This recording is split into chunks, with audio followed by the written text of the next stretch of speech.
ಯಾರಿಗೆ ದೇಹದ ತಾಪಮಾನ ನಿಯಂತ್ರಣದಲ್ಲಿ ಉಳಿಯುವುದಿಲ್ಲ ಅಂತಹವರಿಗೆ ಆಸನದಲ್ಲಿ ಮೂಳೆ ಜೊತೆಗೆ ರಕ್ತಸ್ರಾವ ಉಂಟಾಗುವ ಸಾಧ್ಯತೆ ಹೆಚ್ಚಾಗಿರುತ್ತದೆ. ಕೆಲವರಿಗೆ ಮಧ್ಯ ವಯಸ್ಸಿನಲ್ಲಿ ಈ ಸಮಸ್ಯೆ ಪ್ರಾರಂಭವಾದರೆ ಇನ್ನು ಕೆಲವರಿಗೆ ವಯಸ್ಸಾದ ನಂತರದಲ್ಲಿ ಕಂಡುಬರಲು ಶುರುವಾಗುತ್ತದೆ. ಆದರೆ ಈ ಸಮಸ್ಯೆ ಒಮ್ಮೆ ಬಂದರೆ ನಂತರ ಹೋಗುವುದು ತುಂಬಾ ಕಷ್ಟ.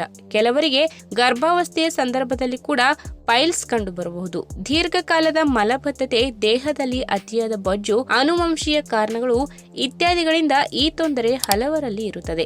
ಒಂದು ವೇಳೆ ಮಲ ವಿಸರ್ಜನೆ ಮಾಡುವ ಸಂದರ್ಭದಲ್ಲಿ ಅತಿಯಾದ ತೊಂದರೆ ಎದುರಾದರೆ ಗುದದ್ವಾರದ ಭಾಗದಲ್ಲಿ ರಕ್ತನಾಳಗಳು ಹಿಗ್ಗುತ್ತವೆ. ಇದರಿಂದ ನೋವು ಮತ್ತು ರಕ್ತಸ್ರಾವ ಉಂಟಾಗಲು ಪ್ರಾರಂಭವಾಗುತ್ತದೆ. ಮಲಬದ್ಧತೆ ಸಮಸ್ಯೆ ಒಂದು ವೇಳೆ ವಿಪರೀತವಾದ ಸಂದರ್ಭದಲ್ಲಿ ಅದನ್ನು ಶಸ್ತ್ರಚಿಕಿತ್ಸೆಯ ಮೂಲಕ ಪರಿಹಾರ ಮಾಡಬೇಕು ಎಂದು ವೈದ್ಯರು ಹೇಳ್ತಾರೆ. ಒಂದು ವೇಳೆ ಇಷ್ಟು ವಿಪರೀತ ಪ್ರಮಾಣಕ್ಕೆ ಹೋಗದೇ ಇರುವಂತಹ ಪೈಲ್ಸ್ ರೋಗಿಗಳು ಇದ್ದಲ್ಲಿ ಅವರು ತಮ್ಮ ಜೀವನ ಶೈಲಿಯಲ್ಲಿ ಬದಲಾವಣೆಗಳನ್ನ ತಂದುಕೊಂಡು ರೋಗ ಲಕ್ಷಣಗಳನ್ನ ದೂರ ಮಾಡಿಕೊಳ್ಳಬಹುದು. ಹಾಗಾದ್ರೆ ಅವುಗಳು ಯಾವುವು ಎಂಬುದನ್ನ ಇವತ್ತಿನ ವಿಡಿಯೋ ಮುಖಾಂತರ ತಿಳಿದುಕೊಳ್ಳೋಣ. ಅದಕ್ಕಿಂತ ಮುಂಚೆ ನೀವಿನ್ನು ನನ್ನ ಚಾನೆಲ್ಗೆ ಸಬ್ಸ್ಕ್ರೈಬ್ ಆಗಿಲ್ಲ ಅಂದ್ರೆ ಪ್ಲೀಸ್ ಸಬ್ಸ್ಕ್ರೈಬ್ ಮಾಡ್ಕೊಳ್ಳಿ, ಹಾಗೆ ಪಕ್ಕದಲ್ಲಿರುವಂತಹ ಬೆಲ್ ಐಕನ್ ಕ್ಲಿಕ್ ಮಾಡಿ. ಸಾಕಷ್ಟು ಜನರು ಈ ವಿಷಯದಲ್ಲಿ ಗಿಡಮೂಲಿಕೆ ಪರಿಹಾರಗಳನ್ನ ಕಂಡುಕೊಳ್ಳಲು ಮುಂದಾಗುತ್ತಾರೆ. ಆಯುರ್ವೇದ ಚಿಕಿತ್ಸೆಗಳಲ್ಲಿ ಕೂಡ ಜನರು ಹಿಂದಿನಿಂದ ಪರಿಹಾರಗಳನ್ನ ಕಾಣುತ್ತಾ ಬಂದಿದ್ದಾರೆ. ಮಲಬದ್ಧತೆ ಸಮಸ್ಯೆಯನ್ನ ನಿವಾರಣೆ ಮಾಡಿಕೊಳ್ಳಲು ಬಾಳೆಹಣ್ಣು ಸೇವನೆ ಮಾಡುವುದು ಸಾಕಷ್ಟು ಪರಿಣಾಮಕಾರಿ ಎಂದು ತಿಳಿದು ಬಂದಿದೆ. ಬಾಳೆಹಣ್ಣಿನಿಂದ ಮಲಬದ್ಧತೆ ಸಮಸ್ಯೆಯನ್ನ ಹೇಗೆ ನಿವಾರಣೆ ಮಾಡಿಕೊಳ್ಳಬಹುದು ಎಂದು ನಿಮಗೆಲ್ಲ ಗೊತ್ತಿದೆ. ಇದೇ ರೀತಿ ಗುದದ್ವಾರದಲ್ಲಿ ಕಂಡುಬರುತ್ತಿರುವ ಅತಿಯಾದ ನೋವು ಮತ್ತು ರಕ್ತಸ್ರಾವವನ್ನ ಕೂಡ ಬಾಳೆಹಣ್ಣು ಕಡಿಮೆ ಮಾಡಬಲ್ಲದು.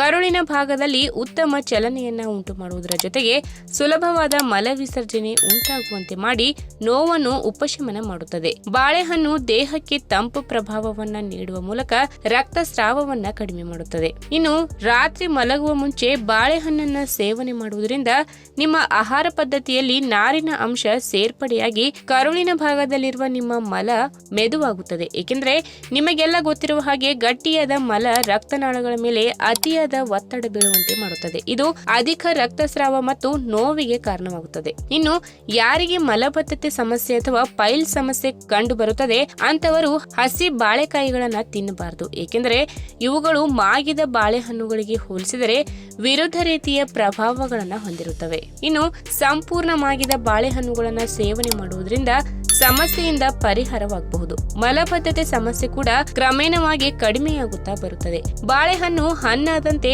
ಅದರಲ್ಲಿ ಕರಗುವ ನಾರಿನ ಅಂಶ ಮತ್ತು ಸಕ್ಕರೆ ಅಂಶ ಹೆಚ್ಚಾಗುತ್ತದೆ. ಇದು ಪೈಲ್ ಸಮಸ್ಯೆ ಹೊಂದಿದ ಜನರಿಗೆ ಬಹಳ ಅನುಕೂಲಕರ. ಕೇವಲ ಇದೊಂದೇ ಅಲ್ಲದೆ ಪ್ರತಿದಿನ ಕೂಡ ಆಗಾಗ ಹೆಚ್ಚಿನ ಪ್ರಮಾಣದಲ್ಲಿ ನೀರನ್ನ ಕುಡಿಯಬೇಕು. ಇದರಿಂದ ನಿಮ್ಮ ದೇಹದಲ್ಲಿ ನಿರ್ಜಲೀಕರಣ ಸಮಸ್ಯೆ ಇರುವುದಿಲ್ಲ. ನೀವು ಸೇವನೆ ಮಾಡಿದ ಚೆನ್ನಾಗಿ ಜೀರ್ಣವಾಗಲು ಇದು ಸಹಕಾರಿ ಮತ್ತು ಮಲಬದ್ಧತೆ ಸಮಸ್ಯೆಯನ್ನ ಇದು ಪರಿಹಾರ ಮಾಡುತ್ತದೆ.